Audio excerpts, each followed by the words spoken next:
Welcome back ناظرین، programme میں دوبارہ خوش آمدید۔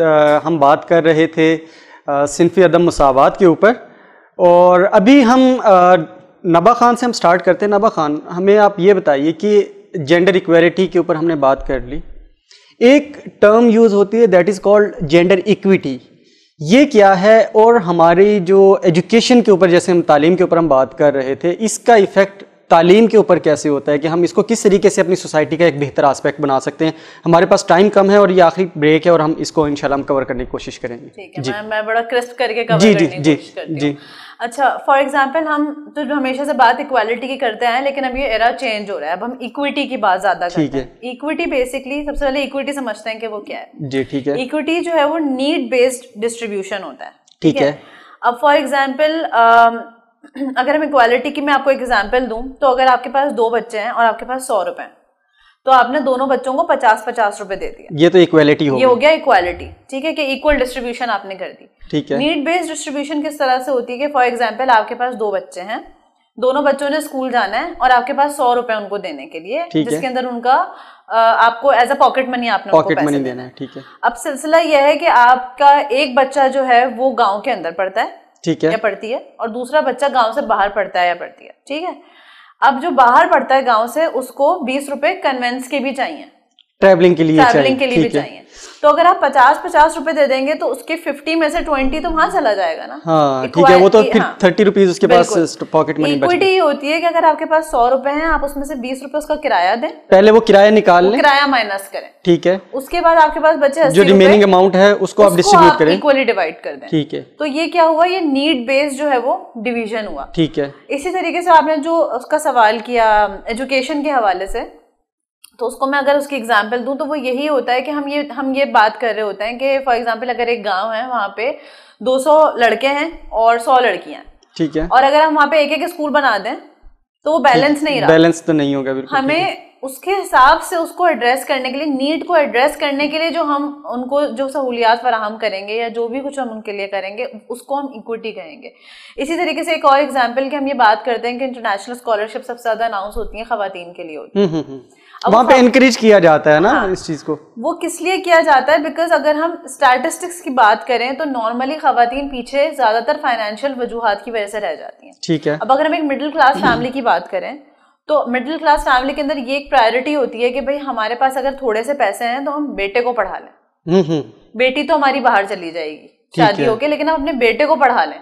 تو وہاں پہ کیا ہوتا ہے کہ وہ ایک بیلنس جو ہے نا وہ ختم ہو جاتا ہے، بیلنس ہل جاتا ہے۔ تو اس کو بیلنس کرنے کے لیے جو ہے وہ جینڈر ایکویٹی کا ایک ٹرم یوز کیا جاتا ہے کہ ہم اس طرح کے تمام ریزنس کو ختم کرنے کی کوشش کریں جہاں پہ جو ہے وہ یہ جینڈر انیکوالٹی جس کی وجہ سے بڑھتی جا رہی ہے۔ بالکل ٹھیک ہے۔ جیسے کہ ابھی آپ نے تھوڑی دیر پہلے ایک ایگزامپل دی کہ وراثت کے اندر جو حصہ ہوتا ہے خواتین کا 1 پارٹ ہوتا ہے اور مردوں کا 2 پارٹس ہوتے ہیں، تو وہ اسی لیے ہوتا ہے بیکاز خاتون کو جو ایک باپ کی طرف سے حصہ ملتا ہے وہ لے کے ایک ایسے آدمی کے پاس جاتی ہے جس کو 2 پارٹس آلریڈی ملے ہوئے ہوتے ہیں، ٹھیک ہے، 3 پارٹس، وہ ایکول ڈسٹریبیوشن آپ کی کہیں نہ کہیں جا کے ہو جاتی ہے۔ تو اس معاملے میں ہماری شریعت بھی بہت کلیئر ہے اس معاملے کے اوپر۔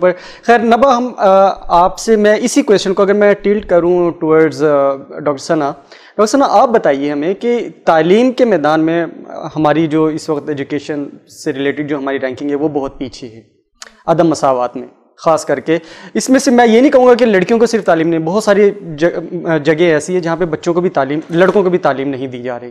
تو آپ ذرا تھوڑا سا مجھے اس کے اوپر روشنی ڈالیے کہ آپ کا جو ادارہ ہے، آپ کی جو NGO ہے، یا آپ کا ایک پورے ایک سیکٹر ہے جو سوشل ڈیولپمنٹ سیکٹر کے اوپر آپ کام کر رہے ہیں، وہ کس طریقے سے اس چیز کو لے کر چلتے ہیں، کام کرتے ہیں اس کے اوپر؟ ایکویٹی ریسورسز کی ڈسٹریبیوشن کے اوپر ہوتی ہے، آؤٹ کم اس کا ہمیشہ ایکوالٹی ہوتا ہے، تو ایک طریقہ ہے ٹو ریچ ایکوالٹی۔ ٹھیک ہے۔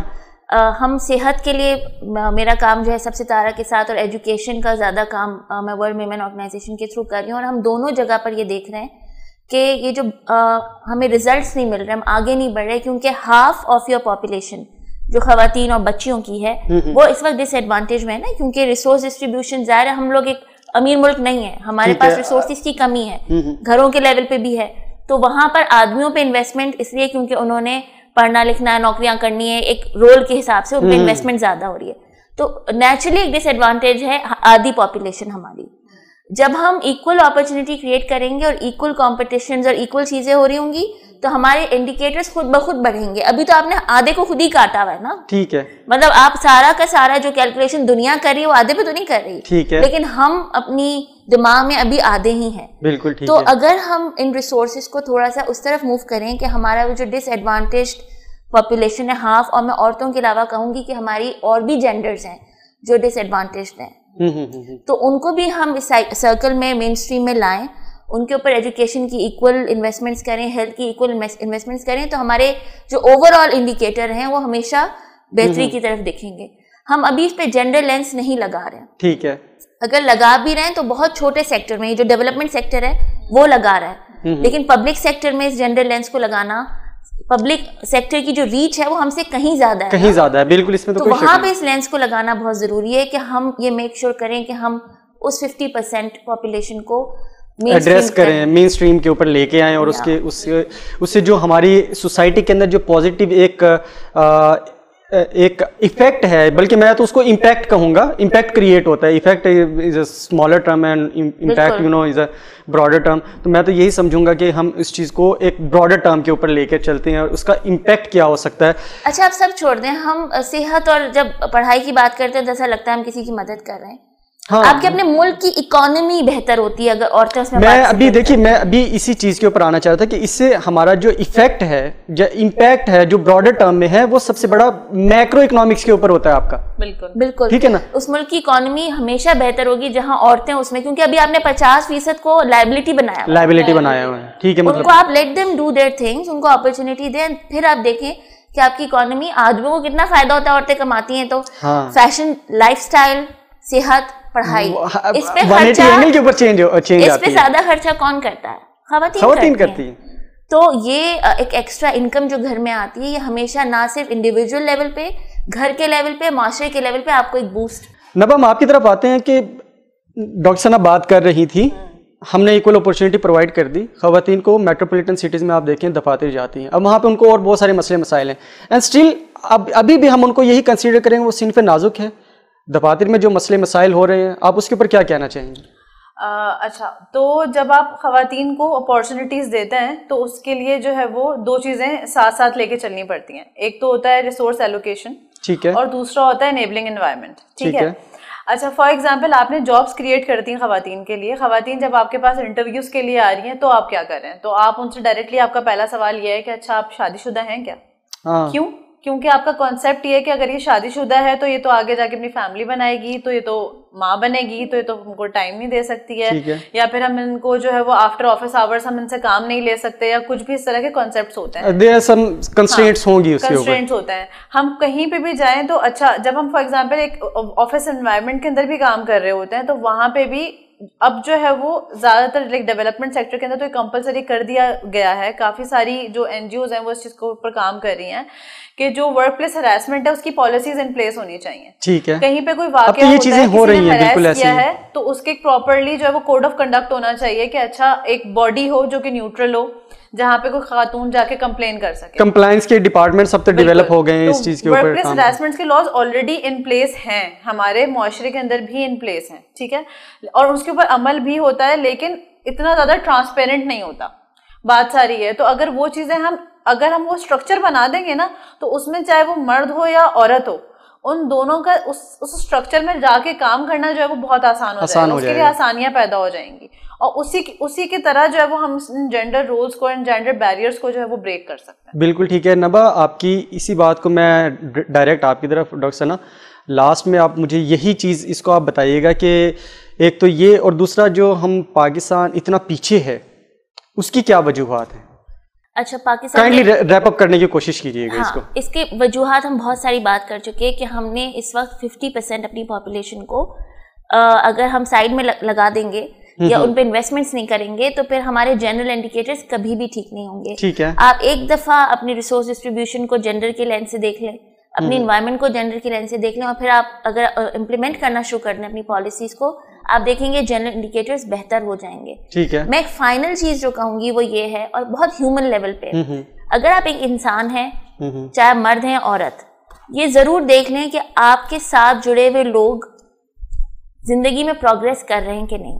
اگر نہیں کر رہے تو اٹ میکس یور رسپانسبلٹی کہ آپ اس کا روٹ کاز انالیسس کریں کہ یہ کیوں پیچھے رہ رہا ہے. بھائیوں کی ذمہ داری ہے کہ وہ دیکھیں کہ میری بہن پیچھے نہ رہ جائے. جی بالکل. شوہر کی ذمہ داری ہے کہ وہ بیوی کے لیے، بیوی کی ذمہ داری ہے کہ وہ شوہر کے لیے دیکھے. مرد اور عورت ایک دوسرے کے ساتھی ہیں نا، تو ساتھ آگے بڑھیں گے تو چیزیں آگے بڑھیں گی، نہیں تو دونوں پیچھے رہ جائیں گے. دونوں پیچھے رہ جائیں گے. نبا آخر میں آپ ایک لائن آپ اگر ایڈ کرنا چاہو اس کے اوپر. بس میں صرف ایک لائن اگر ایڈ کروں تو وہ ہے کہ ہمیں ریئلائز کرنے کی ضرورت ہے. سب سے بڑی امپورٹنٹ چیز یہ ہے کہ جو ایک ہوتا ہے نا کہ ہم یہ تسلیم کریں کہ ہاں یہ خامیاں یا یہ چیزیں ہیں جو ہمارے معاشرے کے اندر ایکسیپٹ کر لیں، ہم اس چیز ایکسیپٹنس لے کے آئیں، پھر میں اور آپ مل کے ان چیزوں کو چینج کریں گے. سلمان، یہ ہم اپنی فیملی کے اندر جب چینج کریں گے نا تو اس سے جو ہم ایک معاشرہ کنسٹرکٹ کریں گے. بالکل ٹھیک ہے. بالکل. ناظرین، آپ نے پروگرام دیکھا، آپ ہمارے دونوں پینلسٹ سے متفق ہوں گے. میں اپنے دونوں پینلسٹ کا شکریہ ادا کرتا ہوں. اور ناظرین، آخر میں صرف اتنا کہوں گا کہ ہم بات کر رہے تھے صنفی عدم مساوات کے اوپر. صنفی مساوات کا نظام تو نبی کریم صلی اللہ علیہ وسلم نے 1400 سال پہلے جو کہ اپنی عملی زندگی سے ثابت کر کے بتایا کہ جب جناب فاطمہ الزہرا خاتون جنت تشریف لاتی تھیں تو نبی کریم صلی اللہ علیہ وسلم کھڑے ہو کر ان کا استقبال کرتے تھے. بی بی ہاجرہ کے لیے اپنی چادر بچھاتے تھے اور حلیمہ سعدیہ کے لیے خود دروازے پر جا کر ان کا استقبال کرتے تھے. اس سے بڑھ کر صنفی مساوات کی اور کیا ہو سکتی ہیں، کیا مثال ہو سکتی ہے؟